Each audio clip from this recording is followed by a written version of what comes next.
This program was produced by and first broadcast on Radio Kidnappers, a volunteer-based community access station. For more information, go to www.radiokidnappers.org.nz. Thanks to New Zealand On Air for making this program available through funding the Access Internet Radio Project.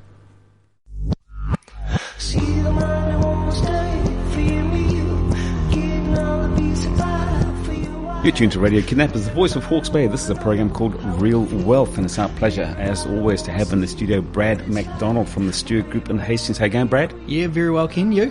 Oh, can't complain. We were just talking before we came to where you turn around, a month's gone.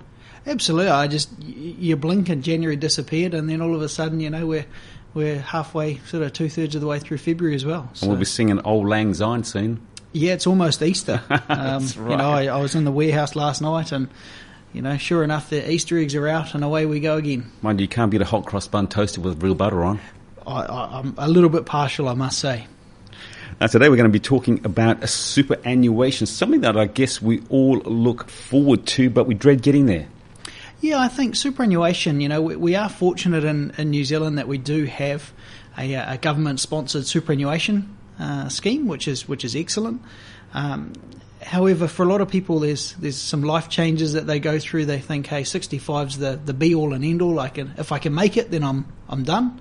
And I get my cheque from Uncle Bill, as the case may be. But, it's not always that way. No, it is not indeed. I mean, what is government superannuation? Is it a recipe to get home, like you say, get to 65, put your feet up, she's going to be right? Is that what it's all about? Well, almost. New Zealand superannuation as it stands, and I say as it stands, we've got to put that caveat on things because John Key, whilst he's no longer in office, he always said that, while he was at the helm, that they wouldn't look to review the superannuation age. And Financial Commission has said, hey, that's not prudent.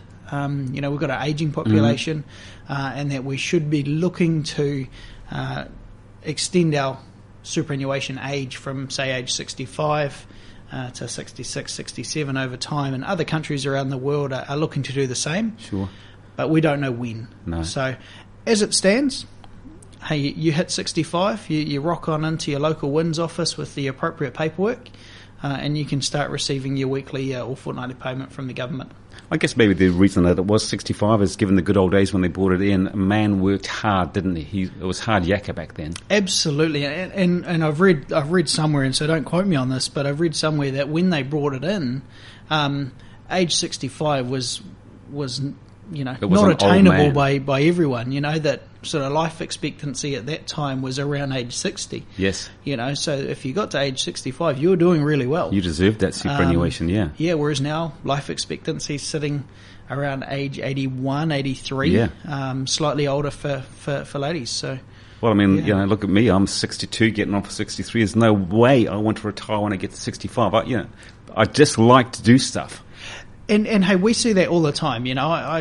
I can't think of anything worse personally of getting to that magical number and then going, oh, all right, I'm just going to go and garden and fishing and play some golf. Yeah, or worse still, your employer saying, okay, you're 65, Brad. Here's your gold watch. Don't come in tomorrow. Imagine that happening to you.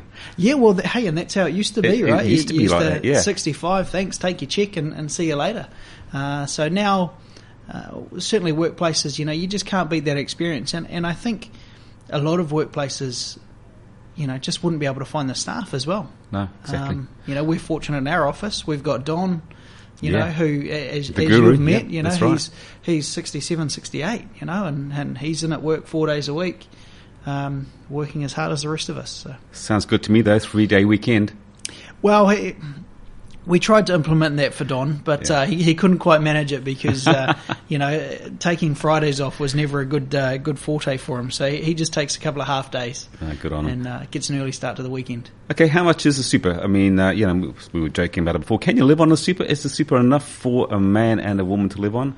Well, so let's look at the numbers. So for an average couple who are both over age 65, the entitlement's around $30,000 a year. Yep. So you sort of work that backwards. If you're getting around $1,200 a fortnight, If you've got no mortgage, that you've got to worry about, then, it's possible. Are you talking 1,200 net or gross? Net. Yep. Yep. So $1,200 in your hand. Now, for some people, if you're working at the moment, you go, oh, jeepers, that's not a lot of money. But I guess from a financial advisor's perspective, you don't have to save anything to get that return. Yeah.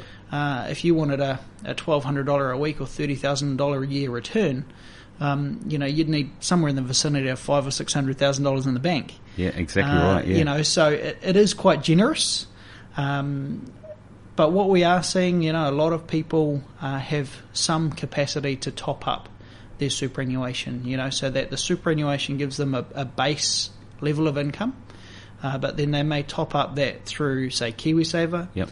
Through rental properties or savings that they've accumulated over time. Okay, so what happens? I turn 65, I'm staying at work, I'm drawing my salary, and then the letter comes, I'm entitled to my super. Do I get the whole lot even though I'm still working? Yes, absolutely. So nothing changes from that respect. You do just need to be careful of your tax rates. Yep. Because superannuation is seen as the primary income. So with that in mind, I guess you just want to make sure that you are on the right tax rate, so you don't get a bill from the IRD at the end of the day. Now, if I was fortunate enough to retire, I understand that my wife would also get the super, even though she's younger than me. Is that right? There are some ramifications there. So whilst on the surface I can say yes, you just want to investigate that, because there are some certain conditions around how that all looks. So you just want to, before making that decision, you just want to make sure that you understand the ramifications. Okay. Should we take a break and have a song? Yeah, why not? We might as well play a song about getting old when I'm 64.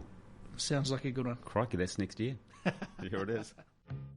You're back on Kidnappers, the voice of Hawke's Bay. This is a program called Real Wealth, and it's our pleasure to have in the studio, in the hot seat, Brad McDonald from the Stewart Group.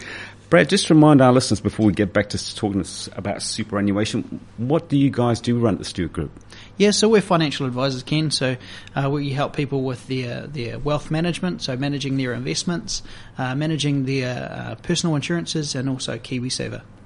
Now, we're talking about superannuation. I know in some countries that superannuation is actually means tested. So that means if you're getting in $2 or $3 a week, you probably don't get any, or you might get a little bit of the superannuation. We are not tested like that here, are we? Yeah, not at this point in time. So basically, your New Zealand superannuation is a cheque. So you just receive those funds whether you're working or not, whether you've got $1 million in the bank or whether you've got 12 cents.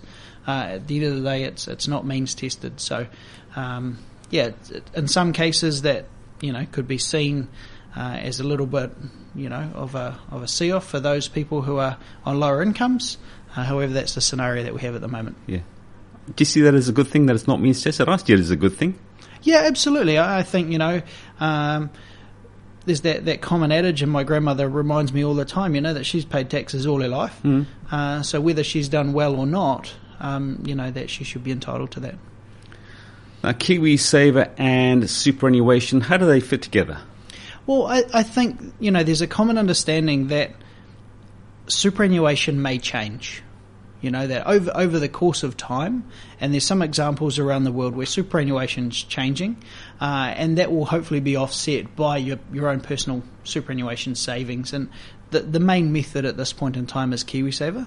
It started several years ago, and now is growing extremely well. And for people that chances are may become their largest asset in time.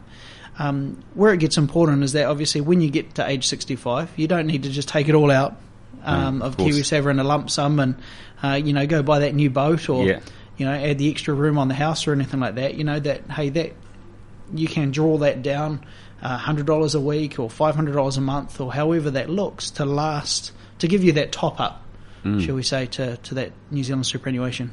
Now, you often hear those horror stories, Brad, that when you retire, you're going to need to have $1 million in the bank to continue living the way you might be living at the moment. Now, there's no way the superannuation that we receive in New Zealand is going to give you that lifestyle. Are those stories just horror stories, or is there some merit to them? No, they are horror stories for the most part. You know, let's be fair. If we want to, have pate each night and a nice glass of bubbles, then you probably need more than $1 million. If you're happy to just live a standard of income, standard level of lifestyle, then that may or may not be enough for you. It really depends on your goals, what you want to do throughout retirement, and rightly or wrongly, how long you plan to live for. Yeah, that's right. Because that's the other variable, shall we say. Now, crystal ball gazing, someone who might be listening to this show who is, say, 40 years old, and, we will agree that at some stage the age of super will change and it will go up. It might even be 70 years old at some stage. What would you recommend that those people start thinking about doing to make their superannuation goals a whole lot better for them? Yeah, I think part of the equation is KiwiSaver. So if you're not in KiwiSaver, highly encourage you to join, and you can come and see us. We can help you with that if you need be. The other option is, at the moment, most people who are in KiwiSaver are contributing, say, the minimum that the government says, which is 3% of your salary. Now, we've just done some recent studies at work, that if you increase that on the average wage, if you increase that from, say, 3% to 4%, you increase your savings by a huge amount over a period of 20 or 30 years. You can go to 8%. Now, 8% is quite a large number. But if you think about that, after your first couple of paydays, you don't really tend to miss that. No. Especially if you're one of those unfortunate ones like myself and my wife with a student loan, that once you've paid off your student loan, they were taking 10% of your salary anyway. So if you can save 8% into KiwiSaver, you'll be doing extremely well, and at age 65 you'll be in a much better position. So if we save 8%, decide to go from 4 or 3% to 8%, does the employer have to increase their contribution as well? No, they don't. No. So the employers are legally required to put in 3%, less a small contributions tax. However, some employers, depending on who they are, they may have more generous schemes than that. We're pretty lucky, really, aren't we? I mean, we've got this KiwiSaver thing, which the government adds to. We've got superannuation. This is not a bad country to live in, is it? It's certainly not bad at all. No, we can't complain. Now, you've got a retirement session coming up in Hawke's Bay shortly. Yeah, we have. So one of, I guess, the world's more renowned retirement spokesperson, Barry Lavallee, he's out of Canada, and he does a lot of work with firms that we know and work with in the US and in Canada and Australia. He actually came out to New Zealand to spend some time with us mid last year, and we're bringing him out again. So he's really focusing on, what does retirement look like? Our common understanding is, we get our gold watch at age 65, and then we're into that phase of retirement. And so he introduces, that retirement is not just one big phase. That there's a lot of different things that go on during that time. I guess maybe also a lot of people listening to us, Brad, are thinking, geez, I can hardly get by at the moment because, the way mortgages are and the cost of food and the cost of power and the cost of petrol. How am I going to save for my retirement? That's one that should come and see you, isn't it? Yeah, absolutely. We are more than happy to do a bit of a free health check, on how things are going. Have a look at the KiwiSaver, make sure that they're optimised and in the portfolio that they should be, and just look at all those strategies that we can help with. So. Indeed. Okay, Brad, just about out of time. Just remind our listeners once again, we want to come and see you or one of the great team who work at the Stu Group. What's your phone number and where are you?